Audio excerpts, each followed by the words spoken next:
So I was a caregiver for about 2 years, and the biggest takeaway I got from that experience, which was over 10 years ago, was that there's three different arenas of wealth.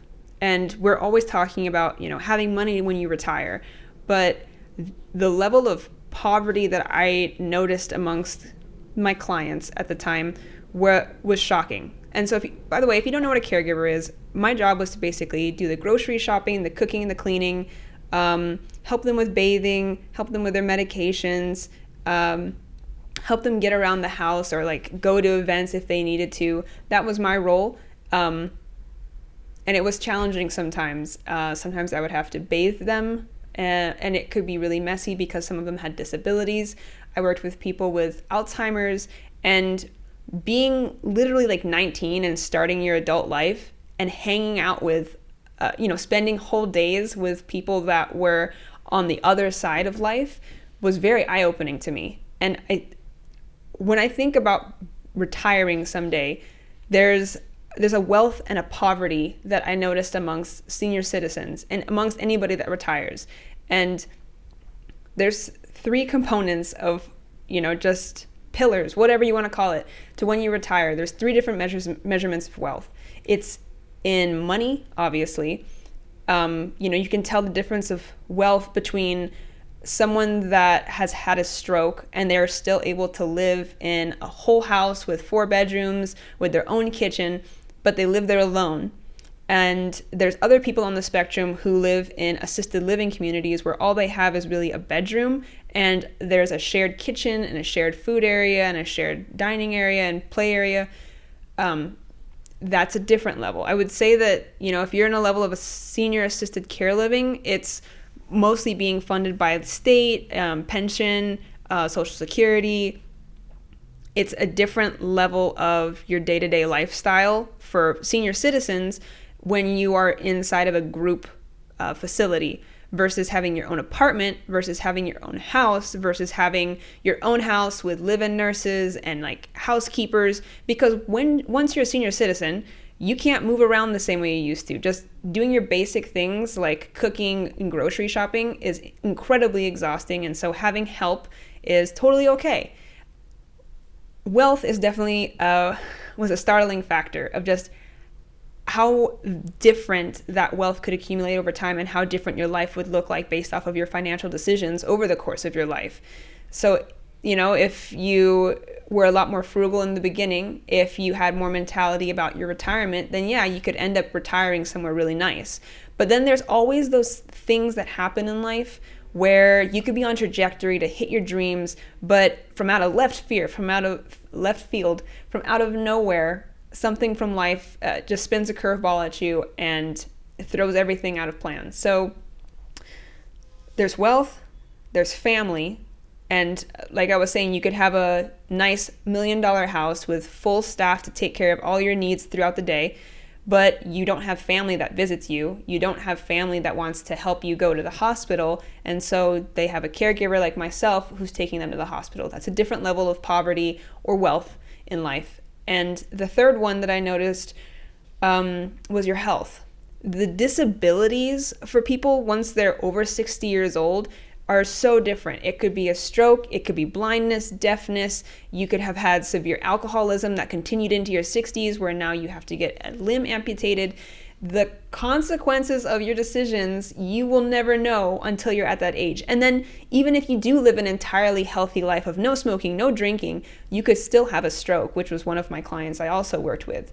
So ultimately at the end of it, there is no right way to live your life. Watching all these people who just went through their day-to-day, and they're just good people, all of them that I met, all of them that I worked with, they're just good, normal people who went through their day-to-day life.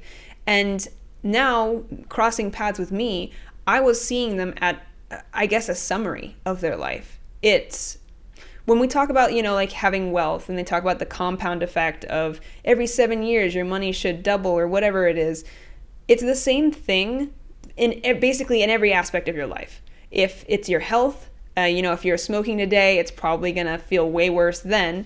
And if you're drinking today, you're probably going to have issues when you're older that you didn't notice then. And it's just the truth. It's just natural cause. I know we all have our vices and we're just trying to get through the day. but that's just the truth. It's the same way of like those day-to-day decisions of like how you spend your money. Well, I'm going to spend $50 buying a sweater because I really like the sweater, versus that $50 could become like $10,000 in 10 years if I invested it. We're never going to know. And we just try to make these decisions right in the moment on a day-to-day basis, and we're not really sure how the summary of our life is going to go. I wanted to tell a story about one of my clients that touched my life very deeply, and her name is Joy. She went through a lot of suffering, and at her age of retirement, being a senior citizen, she was still enduring a lot of suffering, emotional from like what happened over the course of her life, and also physically with dealing with her blindness. And being blind at that age, I think, was not one of the worst disabilities that I had crossed paths with. I worked with people who couldn't stand up to shower with themselves. I think that being mobile in your senior years in itself is a blessing, right? So it's just like when we talk about health being a metric of wealth, walking by yourself after the age of 60, that's a huge success metric, right?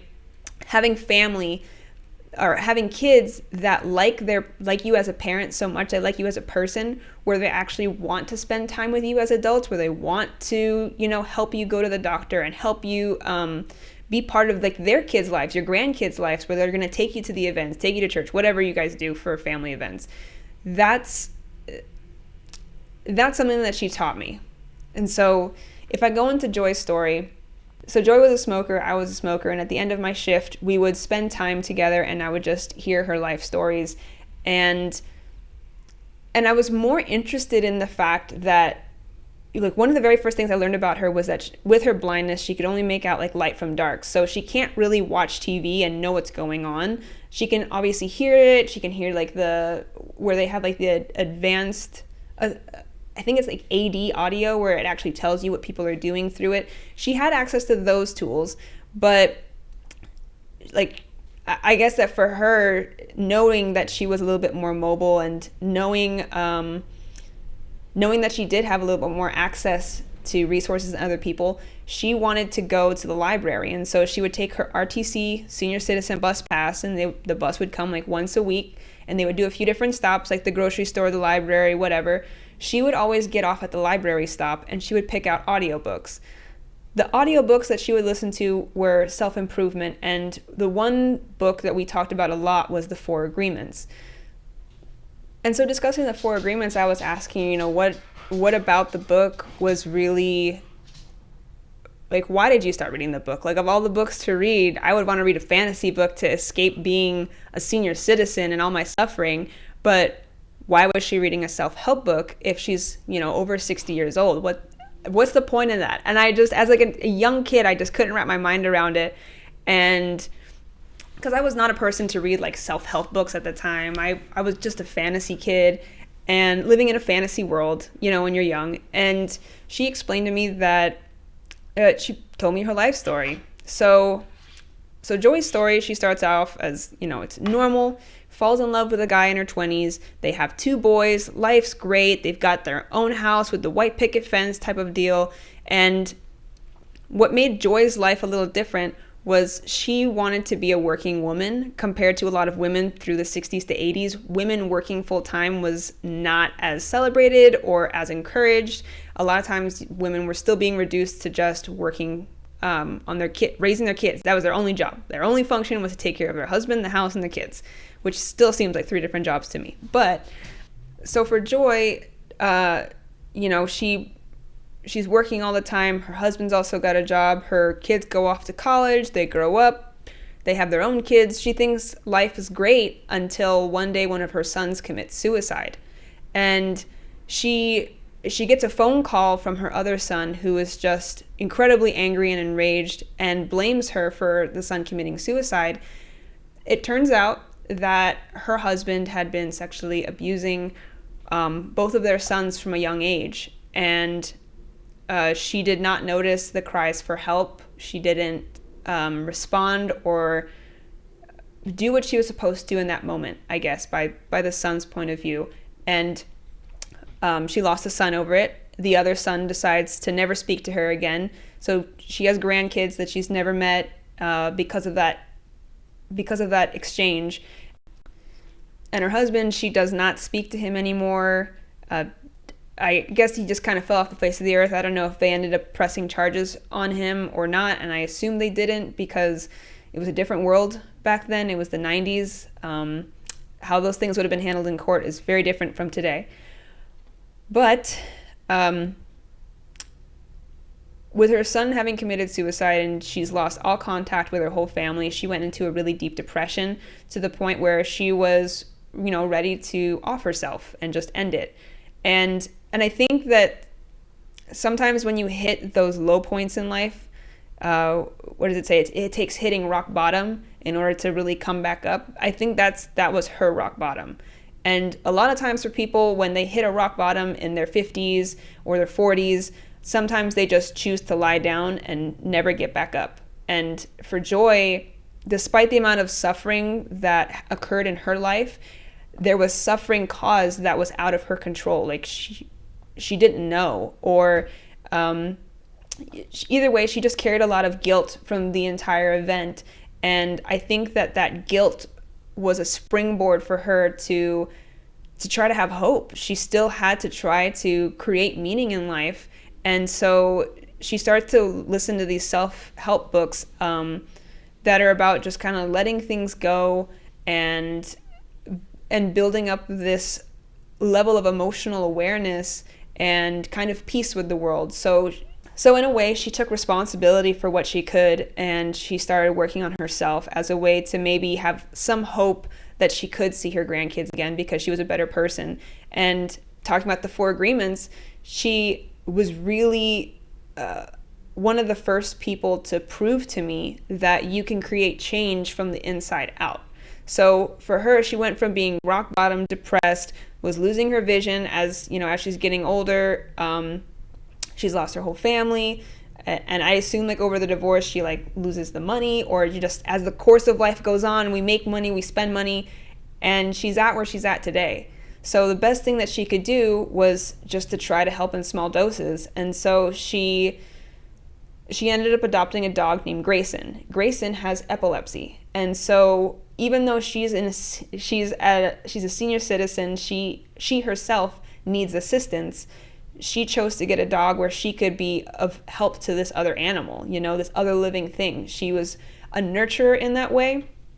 And, as I was helping her with her day-to-day tasks like cooking, cleaning, laundry, at the end of the shift, we would have a cigarette. And yeah, I learned a lot about her, and we would just talk through a ton of things. Now today, I don't know where Joy is, but I assume that she's no longer with us. And the reason I find it so important to tell this story is that at any age, you can change under any circumstances, whether it be poor, sick, whatever it is you're going through. It's all a matter of framing through your mind. And even though that story was so filled of her suffering, anything that has suffering in it, there's a counter side of beauty. And so she chose to make something beautiful out of that suffering. And it's from her, really, that as I went through my own hardships in life, I try to look at all of my suffering in a way where there is some beauty that came out of it. And I think that even today, I don't know if she did get to meet her grandkids. I don't know if she ever did heal or the broken bond with her son. But I like to think in a way that there's positive karma in even just us having crossed paths, because if I can tell this story to maybe 20 people and maybe 2 of them believe that they can actually change in life, and that, when you're old, it changes them to think about what's really going to matter. Is it going to be the money? Is it going to be the family? Is it going to be your health? I just hope that this story touches somebody, because who Joy was as a person has deeply impacted me. And that was one of my first exposures to the world is what you make it. And she was just an incredibly beautiful person for that. So wherever her soul may be, I hope it's resting in peace. I hope that Grayson is doing well in doggy heaven, I assume. And I wanted to share her story because I don't think that it would have ever been told, and she was important to me. So I wanted to create this podcast originally as a way to like educate people on like financial stuff with their spirituality side, because I think the two are very interrelated. But now I think that I want to turn it more into people telling their stories and giving a platform for the people to tell them overcoming those dark places, and tell us what the climb was like from rock bottom. That's what I really want to do here. So that's Joy's story. And in summary, there's 3 forms of wealth as you age. It's in your family, it's in money, and it's in your health. And there's only so much we can do on the day-to-day to control those things, but it really is a compounding effect of our day-to-day decisions that take us to that summary of our life place. And who knows, maybe we'll all be 60, 70 with a young 18 or 19-year-old kid that is just as lost and confused, and we'll be able to tell them the same crazy stories about our lives. And I think that that's like the hope, not necessarily that there is as much suffering that we'll have to share, that as Joy's story held, but hopefully we can bring some beauty in our own suffering, or someone else will be the beauty in our suffering.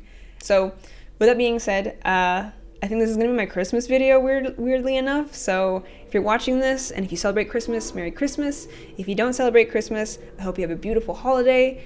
I wish that I could list off all of the other religious holidays that exist around this time of year, but I'm ignorant and I don't know them. So if you're celebrating one, please comment down below what it is if it's not Christmas. But yeah, thank you for watching.